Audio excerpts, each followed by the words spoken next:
Assalamualaikum warahmatullahi wabarakatuh. Waalaikumsalam. Masih bersama dengan kami yang tidak terkenal dan tidak mau dikenal. Ya, pada malam hari ini kita akan menyikapi beberapa konten-konten yang sedang panas. Dan ini menurut saya berbahaya ini, faham-faham yang seperti ini atau statement yang seperti ini, karena hal itu dapat memperkeruh suasana ya. Sangat. Lantaran di situ terdapat cacian, makian, kemudian ada ancaman dan seterusnya, dan itu disampaikan di publik.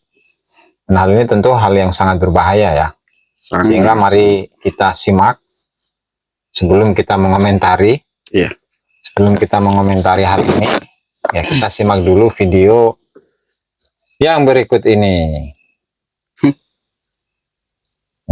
Menyikapi video beberapa hari yang lalu yang beredar di media sosial yang dibuat oleh manusia-manusia bangsat, manusia-manusia biadab, Dajjal yang bermunculan di muka bumi ini, dibuat oleh anak-anak pelacurnya PKI bangsat biadab yang ngoceh, menjelek-jelekkan Ahlul Bait Rasulullah Sallallahu Alaihi Wasallam, mencaci maki Ahlul Bait, tidak yakinnya adanya keturunan Ahlul Bait Rasulullah Sallallahu Alaihi Wasallam. Inilah manusia-manusia bangsat, manusia-manusia biadab, hanya anak cucunya Dajjal, anak pelacurnya PKI bangsat yang tidak boleh kita biarkan. Buat para pecinta Ahlul Bait Rasulullah Sallallahu Alaihi Wasallam dimanapun antum berada, orang ini tidak boleh kita biarkan. Ketemu sumbat mulutnya, sumbat halal darahnya, halal darahnya orang. Masih banyak yang dibuat oleh manusia bangsa, manusia biadab.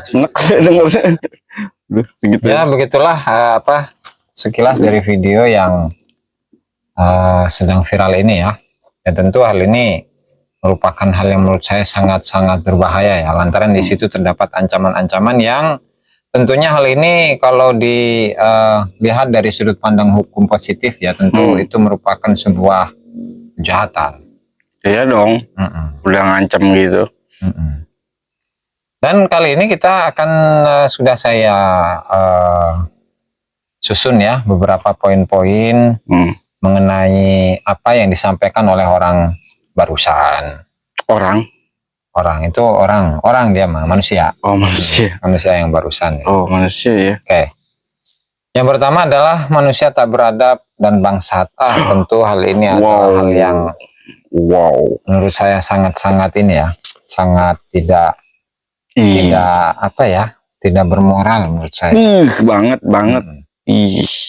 Kenapa? Karena kalau yang dia maksud itu adalah Kiai Haji Imaduddin, kemudian juga para tokoh-tokoh yang mendukungnya, tentu hal ini tentu tidak sesuai dengan kenyataan, sehingga hal ini bisa termasuk dalam kategori hoax ya. Lantaran kenapa? Ya kalau kita perhatikan dari redaksinya, apakah di situ terdapat cacian makian, anjing babi, kemudian bangsat, kemudian hal darahnya? Enggak ada seperti itu. Menurut yang saya ketahui gitu ya. Jadi kalau boleh bertanya nih ke dia gitu ya. Lalu manusia yang beradab, manusia yang tidak masuk dalam kategori bangsat, itu apakah model manusia yang seperti dia? Gitu. Tentu hal ini sangat-sangat membahayakan. Kayaknya dia sih ngomongin diri sendiri sih kalau menurut saya sih kayaknya. Iyalah. Lantaran kalau memang dia itu beradab, otomatis ucapannya kan nggak seperti itu ya. Enggak lah. Jadi ibaratnya maling teriak maling gitu. Iya emang jelas itu jelas. Nah itu untuk poin pertama ya, di mana di situ terdapat penyebutan bahwa orang-orang yang mendukung Kiai Haji Imaduddin itu adalah orang-orang yang tidak beradab. Ya sekali lagi, kalau memang hal ini dilihat dari sudut pandang keilmuan, ya otomatis tesis yang dilakukan oleh Kiai Haji Imaduddin itu ya harus dilawan dong dengan ilmiah ya. Jangan sampai muncul statement yang model seperti ini. Nah, justru itu mencoreng gitu, mencoreng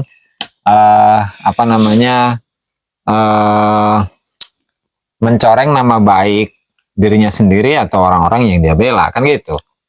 Kalau memang dia itu pengen membela orang-orang yang dia bela, yang dia yakini sebagai dzurriyyah Rasul, atau lawan dengan ilmiah, kan gitu. Selesai kan sebenarnya. Kayak itu untuk poin yang pertama. Panjang-panjang ini, Bang.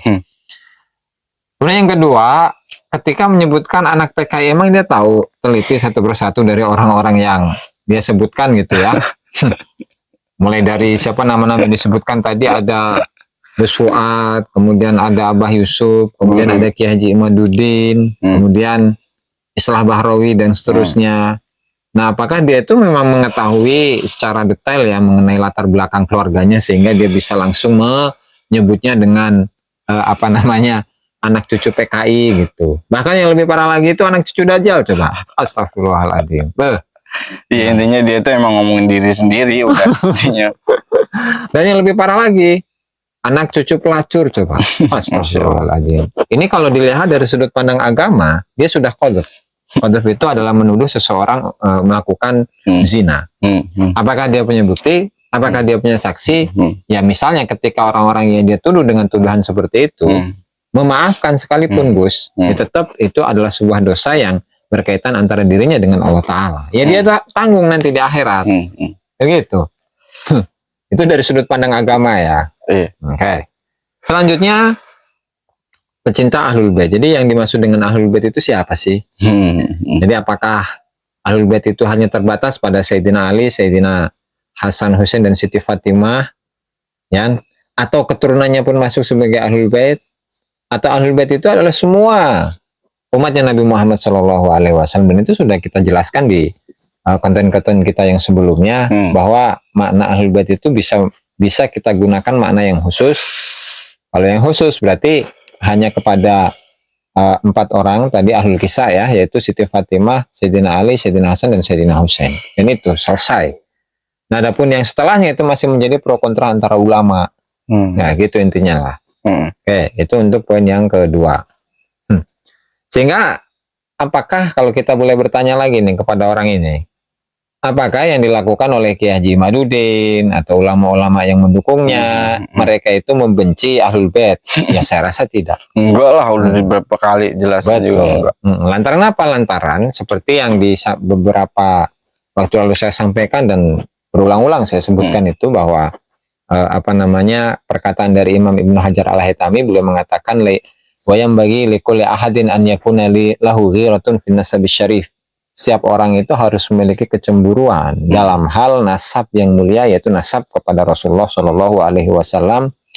Kemudian wadabtuh, dan dia harus memverifikasi sehingga hatta layantasiba ilaihi Shallallahu Alaihi Wasallam ahadun illa bihaq, sehingga tidaklah seorang pun itu mengaku-ngaku sebagai orang yang bernasabkan kepada Rasulullah Shallallahu Alaihi Wasallam kecuali atas kebenaran. Nah, kebenaran itu bagaimana ya? Kebenaran menurut ulama nasab, gitu. Dan itu sudah dijelaskan oleh Kiai Haji Imaduddin dan tuliskan di dalam tesnya dan selesai sebenarnya. Gitu. Ketika memang kelompok yang dia bela itu adalah dzurriyyah Rasulullah, ya tinggal dibuktikan saja gitu kan melalui data dan selesai kan menurut saya. Yaitu untuk poin yang ketiga ya. Kemudian poin yang keempat itu adalah ketika menyebut Wali Songo. Yang kata dia itu adalah nasab Wali Songo itu bernasabkan kepada, atau gelarnya itu atau nama marganya itu adalah Azmat Khan. Dan dia sudah mengutip dari Rabithah Alawiyah bahwa Rabithah Alawiyah itu sudah memutuskan bahwa nasab Wali Songo itu terputus. Itu kata dia ya. Oke. Kalau kita berbicara mengenai data, ini saya punya ininya, datanya. Harus dong. Surat edaran ya dari Rabithah Alawiyah dan juga Maktab Daimi, di mana di situ disebutkan ya, dan ini tertulis pada tanggal 11 Juni 2020. Kan ditempel aja di sini. Nanti ini kan. Redaksinya ya. Ini ya perihal nih, coba nomor sekian, perihal pernyataan Maktab Daimi tentang marga Azmat Khan dan lembaga Ashraf Azmat Khan Ahlul Bait Internasional. Kepada yang terhormat seluruh DPC Rabithah Alawiyah se-Indonesia di tempat. langsung menanggapi pernyataan bahwa Qabilah Azmat Khan diakui oleh Maktab Daimi Rabithah Alawiyah. Dengan ini kami menyatakan bahwa Qabilah Azmat Khan adalah salah satu qabilah atau marga dari Syadah Bani Alawi yang nasabnya bersambung kepada Sayyid Alwi Amul Faqih bin Muhammad Shahib Mirbat. Akan tetapi lembaga kami sampai saat ini hanya mempunyai syajarah nasab keturunan Azmat Khan sampai Wali Songo saja. Sehingga kami tidak dapat mengisbatkan atau mengesahkan kebenaran jalur nasab tersebut ke bawahnya. Kami juga mengklarifikasi bahwa Maktab Daimi Rabithah Alawiyah tidak pernah memberikan pengakuan kepada lembaga nasab Ashraf Azmat Khan Ahlul Bait Internasional maupun logonya. Semoga pemberitahuan ini dapat difahami. Atas perhatiannya kami ucapkan terima kasih. Wassalamualaikum. Ditandatangani oleh Ahmad Muhammad Alatas, Ketua Harian. Kemudian M. Bakir Al-Haddad, Sekretaris. Kemudian mengetahui Ketua Umum DPP Rabithah Alawiyah, Zain Umar Smith. Tembusan Sekretariat DPP Rabithah Alawiyah sebagai informasi, arsip Maktab Daimi. Nah, dari redaksi ini, apakah ada di situ menyebutkan bahwa Rabithah Alawiyah itu adalah atau menyatakan bahwa nasab keturunan Wali Songo itu terputus? Nggak ada. Berarti apa yang dilakukan oleh siapa? Bahar bin Smith, ya, dan juga orang tadi tuh dia melakukan sebuah atau menyebarkan informasi palsu alias hoax. Bisa dipidana loh itu. Bisa dipidana itu mah. Makanya dia ngopinya kurang jauh, pikniknya kurang jauh. Sehingga mengenai informasi yang seperti ini pun dia tidak ini. Ini dari gaya bicaranya ya seolah-olah dia itu sudah yakin gitu, Gus, bahwa Wali Songo itu tidak memiliki keturunan, dan Wali Songo diyakini oleh dirinya itu merupakan keturunan dari Azmat Khan, padahal sesuai dengan hasil musyawarah Basu Masail di Benda Kerep itu dinyatakan bahwa Wali Songo yang khususnya Sunan Gunung Jati itu tersambungnya bukan kepada Azmat Khan, tapi tersambungnya kepada Imam Musa Al-Kadzim. Jadi beda jalur ini mah. Gitu. Soalnya oke, cukup segitu saja. Selanjutnya apa lagi nih? Cinta Ahlul Bait saya rasa cukup ya untuk mengomentari orang ini. Nah, barangkali ada reaksi sih sebenarnya. Dari itu tuh reaksi sih. Sebenarnya ini nih sebetulnya kalau menurut saya pribadi sih orang tolol sih. Orang yang nggak boleh ngomong kotor. Nggak kotor, untuk dia mah nggak apa-apa, untuk dia mah nggak apa-apa, karena dia emang nggak sekolah gitu ya. Ciri orang nggak sekolah, nggak ngaji itu cirinya gitu tuh. Iya. Cuman modal peci tadi kan pakai. Tapi dia tuh kelihatan bacanya lancar loh. Mukadimahnya itu alhamdulillah salatu wassalamu. Iya, karena menurut saya pribadi sih kayaknya emang udah didoktrin, udah disiapin surga gitu ya. Surga otaknya. Jadi dia apapun yang dia ungkapin dihalalin gitu. Mau ngomong kotor, mau ngomong apa gitu. Karena udah mentok surga yang membela itu surga. Intinya gitu bebas sih. Berarti Bebas. Pokoknya udah paling soleh lah, mereka itu udah paling soleh lah. Kita mah orang bodoh ya yang masih mau belajar gitu ya. Masih terima kritikan apapun itu gitu ya. Menjadi orang yang baik lah. Iya, lagi belajar menjadi orang baik gitu. Ya buktinya ngaji mulu kan, tiap hari ngaji mulu kan, ngopi ngaji gitu. Ngopi ngaji. Tapi orang yang tadi mengaku-ngaku sebagai salah seorang muridnya tokoh yang terkenal gitu, justru akhlaknya malah seperti itu ya. Jongkok. Jadi segitulah kalau mau diomongin mah jelek gitu ya. Ada tambahan lagi barangkali? Enggak sih, saya mah udah ngomong gitu. Tolol udah gitu aja, nggak apa-apa lah buat orang dia, udah nggak usah di cut. Ya. Alhasil ini adalah satu hal yang berbahaya ya. Sangat berbahaya. Generasi muda ketika mereka melihat hal yang seperti ini kemudian ditiru, itu yang menurut saya lebih berbahaya. Iya. Lebih lagi kalau kita berbicara mengenai hukum positif, itu bisa dipenjarakan. Bisa sangat. Kalau melihat kepada hukum agama, dia dosa besar itu hitungannya. Bahkan bisa jadi mendapatkan laknatnya Allah Ta'ala. Ya, lantaran dia menuduh orang lain dengan tuduhan yang tidak memiliki bukti. Ya kan? Jelas. Alhasil periksa aja ke psikiater, barangkali harus. Apa psikisnya itu lagi goyah gitu. Ya.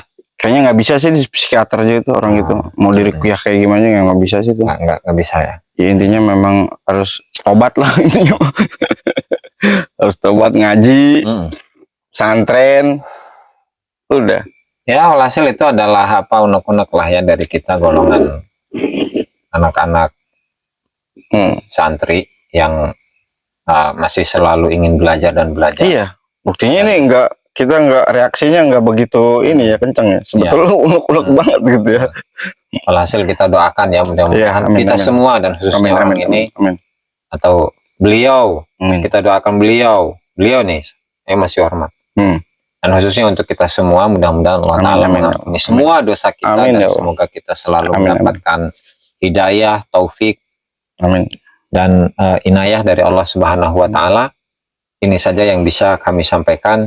Kurang dan lebihnya saya mohon maaf. Kami mohon maaf. Wallahul muwaffiq ila aqwamit thoriq. Wassalamualaikum warahmatullahi wabarakatuh.